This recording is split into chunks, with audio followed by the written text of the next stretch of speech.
Hello everyone, my name is Arun from Delhi. I am having my automobile business right now.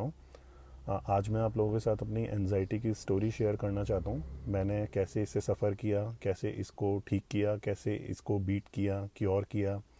तो सबसे पहले मैं thanks बोलना चाहूँगा पंकज सर को, क्योंकि उन्होंने जो एजुकेशन दी, जो काउंसलिंग दी, जो उनका तरीका था समझाने का, और एनजाइटी अगर हम लोगों को हो जाती है तो उससे हमें कैसे बाहर निकलना है, वो जो उनका तरीका था वो सबसे बेस्ट तरीका था, जो कि जल्दी समझ आया और जल्दी से एनजाइटी से मैं या मेरे जैसे लोग निकले।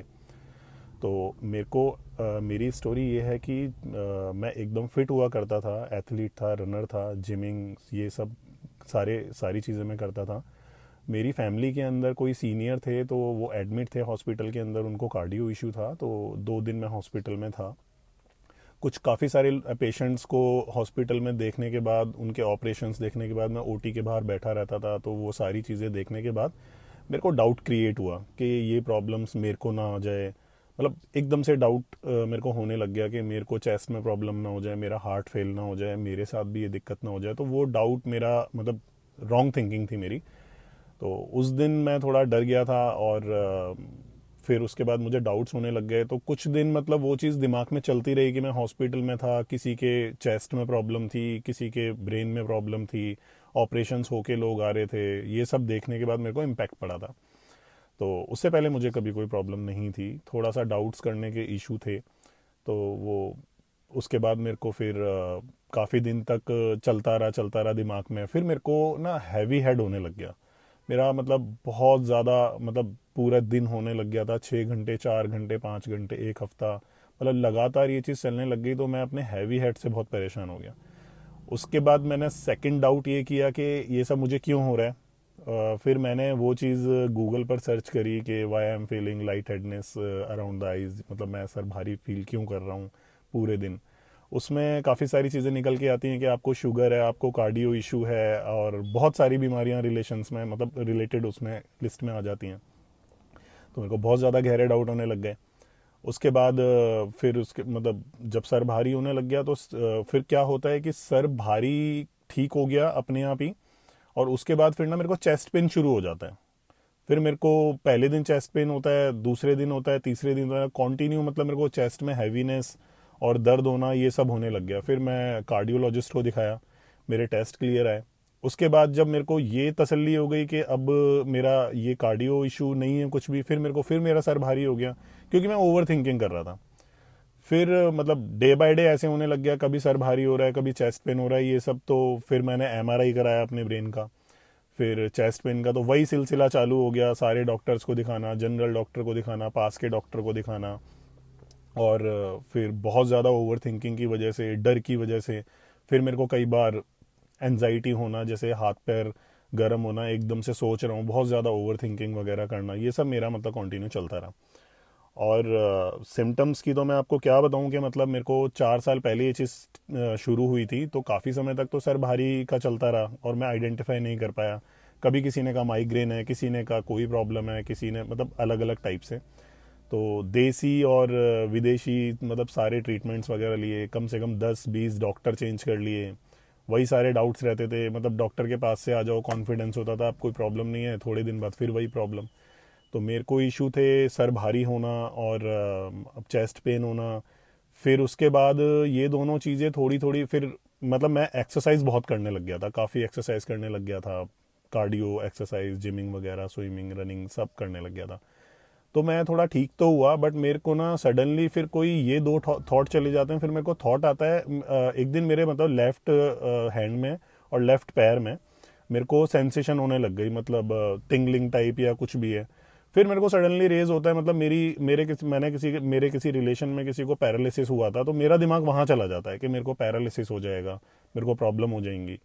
फिर तब से लेके साल 1.5 साल मैं इससे फाइट करता रहा, मेरे को ये सेंसेशन होती रही कि मेरे को पैरालिसिस ना हो जाए, पैरालिसिस ना हो जाए। कभी शोल्डर में टिंगलिंग हो रही है, कभी पैर में हो रही है, ये सब चलता रहा। फिर पैरालिसिस थॉट ठीक हो जाता है, कोई सिम्टम नहीं आता है, फिर सर भारी हो जाता है। सर भारी नहीं है तो चेस्ट पेन क्रिएट हो जाता है। फिर स्टमक इश्यूज होने लग गए, और मैं बता नहीं सकता, मतलब सिम्टम्स तो इतने सारे हुए ना कि मैं जितने भी नेट पे देखे, क्योंकि जब ये एनजाइटी थी तो इंटरनेट चलाना, यूट्यूब चलाना, ये पूरे दिन का हम लोगों का मतलब डाउट ही बन जाता है कि पूरे दिन ये सब करना है। ये सब मैं करता रहा, मेरे को सब सिम्टम आए। कभी मतलब सर भारी होना, डिजी होना, पेट दर्द होना, चेस्ट पेन होना, हाथ पैरों में कभी कभी दर्द होना, मेरी हथेलियाँ और पैर के मतलब जो बेस होता है वो गर्म होना, ये सारी चीज़ें चलती रही। गला सूखना बहुत ज़्यादा, और फिर मुझे आईज़ में होने लग गया कि मेरे को बहुत दूर का ब्लर दिखने लग गया था। आई ट्विचिंग होने लग गई थी। मतलब सिम्टम्स तो इतने सारे हैं कि बहुत सारे हैं, मैं गिनवा भी नहीं सकता। और कुछ सिम्टम तो ऐसे हैं जो मैं एक्सप्लेन नहीं कर सकता। मेरा बहुत बड़ा शौक था गाड़ी चलाना। मैं और मतलब ऑटोमोबाइल बिजनेस है, मैं लवर हूँ इस चीज़ का। तो गाड़ी चलाना, ट्रिप्स पे जाना, ये सब मेरा बंद हो गया था। मुझे लगता था मेरी तबीयत ना ख़राब हो जाए, तो हमेशा डर लगा रहता था कि मैं मर ना जाऊं, मुझे हार्ट अटैक ना आ जाए, मुझे ब्रेन प्रॉब्लम ना हो जाए, पागल ना हो जाऊं। ये सारे डाउट चलते रहते थे। फिर मैं गाड़ी चलाता था तो मेरा सर भारी हो जाता था, तो मेरे को दिक्कत हो जाती थी। तो ये सब डर मेरा चलता रहा कॉन्टिन्यूसली। तो मेरा गाड़ी चलाना भी बहुत कम हो गया। कहीं बाहर घूमने जाता था डर, कहीं भी जा रहा हूँ डर, कहीं खड़ा हूँ सर भारी, कभी कुछ, मतलब बहुत ही लाइफ परेशान हो गया था बहुत ज़्यादा। फिर सडनली यूट्यूब में चलाता ही रहता था, तो मतलब कैसे मैं इस चीज़ से बाहर निकलूँ, तो सर का वीडियो सामने आया किसी का। तो फिर मैंने सर की सारी वीडियोस देखी। और मतलब काफ़ी तसल्ली तो मेरे को सर की वीडियो देखने से ही हो गई थी, क्योंकि काउंसलिंग्स तो मैंने बहुत लोगों की देखी, और काफ़ी लोगों की चीज़ें भी मतलब देखी। अच्छा, मैं बताना भूल गया कि मैं साइकेट्रिस्ट पे भी गया लास्ट में। एट लास्ट मुझे किसी डॉक्टर ने कहा आप साइकेट्रिस्ट पे जाओ। वहाँ भी मैं गया, मैंने उनकी मेडिसिन ली, तो मेडिसिन से मेरे को पूरे दिन नींद आने लग जाती थी।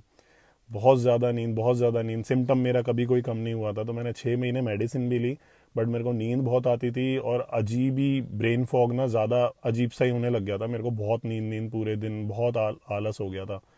फिर मैंने मेडिसिन छोड़ दी। तो आफ्टर दैट सर की वीडियो सामने आई, वो सब देखी, तसल्ली हो गई। मतलब आधा ठीक तो शायद मैं तभी हो गया था मेंटली। फिर उसके बाद सर से काउंसलिंग ली मैंने, उनकी सारी वीडियोस देख के। तो सर ने जो भी एजुकेशन दी थी, जो भी ट्रिक्स बताई थी कि डीप ब्रीथ करना और जल्दी उठना और अपनी डाइट, सर ने मेरे को जो डाइट बताई थी, मैंने डाइट को सबसे ज़्यादा फॉलो किया। मॉर्निंग में या इवनिंग में रनिंग को फॉलो किया। अगर मैं मॉर्निंग में नहीं कर पाता था तो इवनिंग में, नाइट में, मतलब मैं करता ही करता हूँ और अभी भी करता हूँ। तो सर ने जो जो पढ़ाया मैंने उन सबको अच्छे से ध्यान दिया, और मतलब वो चीज़ें ठीक होने लगी धीरे धीरे।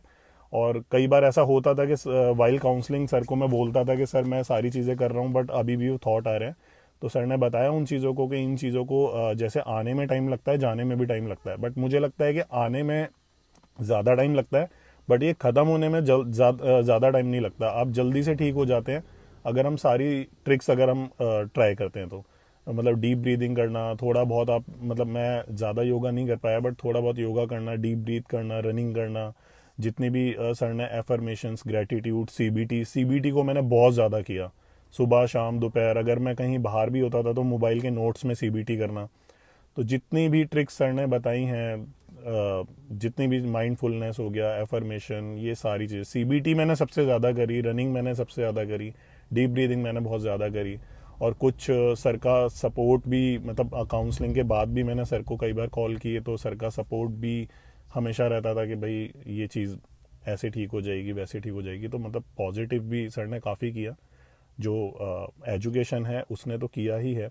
और मैं बस ये बताना चाहूँगा कि मैंने बहुत, अगर एक्सरसाइज वगैरह मैंने बहुत करी थी, बट जब तक आप अपने मेंटल लेवल को नहीं सुधारोगे, जब तक आप अपने मतलब जब तक आप इन चीज़ों को पढ़ोगे नहीं। अब जब हम इंग्लिश या हिंदी या कोई भी चीज़ हम कब सीखते हैं, जब हम उसके बेसिक को पकड़ते हैं। तो जब तक आप बेसिक नहीं पकड़ोगे कि कैसे ये चीज़ें ठीक हो सकती हैं, आप कितनी भी एक्सरसाइज कर लो, कितनी भी जिमिंग कर लो, कितनी भी योगा कर लो, जब तक आप अपने थॉट पैटर्न को ठीक नहीं करोगे, नहीं होगा। जिस दिन से मैंने अपने थॉट पैटर्न को चेंज किया, तब से मैं ठीक होने लग गया। तो मैं यही बोलूँगा कि कहीं भी मतलब सिर्फ एक्सरसाइज ही ना करें आप। जो भी सर पढ़ा रहे हैं या जो सर ने वीडियो में बताया हुआ है, आप उसको फॉलो करें, तो जल्दी ठीक हो जाएंगे। तो मेरे को लगभग लगभग 7 से 8 महीने लग गए ठीक होने में पूरा। आज की डेट में मेरे को कोई सिम्टम नहीं है। बस हाँ, कभी कभी हल्का सर भारी होता है, बट वो थॉट प्रोसेस ठीक है तो सब कुछ ठीक है। अब आज की डेट में सबसे ज़्यादा ये है कि ना कोई नेगेटिव थॉट्स आते हैं, ना कोई बड़ा सिम्टम आता है। मैं बहुत गाड़ी चलाता हूँ। मतलब कश्मीर भी चला गया मैं। मतलब पहले तो मैं दवाई जब खाता था तो 15 मिनट के बाद ही मुझे नींद आ जाती थी। अब तो मैं बहुत ज़्यादा हैप्पी हूँ सर की काउंसलिंग की वजह से और मेहनत की वजह से, कि मैं गाड़ी भी बहुत चलाता हूँ, अपने काम पे भी ध्यान दे पा रहा हूँ, घूमने भी जा पा रहा हूँ। इवन मैंने इस साल तो रिकॉर्ड तोड़ दिए हैं घूमने के। तो मैं इस चीज़ से बहुत ज़्यादा खुश हूँ कि सर की काउंसलिंग और मेहनत मतलब इसने इस चीज़ को ख़त्म कर दिया। मेरे मेरे जितने भी 20-30 सिम्टम थे वो सब गायब हैं। और कभी सुसाइड थॉट भी आ गया था, बट आज की डेट में वो नहीं है, वो सब बिल्कुल भी नहीं है। हंसी आती है पीछे का सोच के। तो thank you so much sir के लिए, क्योंकि सर ने एक मतलब राइट टाइम पे राइट काउंसलिंग दी है और एजुकेशन दी है, और बाकी मेहनत हम लोगों को करनी है। तो मैं सबको ये एडवाइस करता हूँ कि आप प्लीज़ एजुकेशन पे ध्यान दें कि क्या ट्रिक्स हैं, क्या चीज़ें हैं, ये एफर्मेशन, सीबीटी, डीप ब्रीदिंग, ये सारी चीज़ें। Thank you so much sir.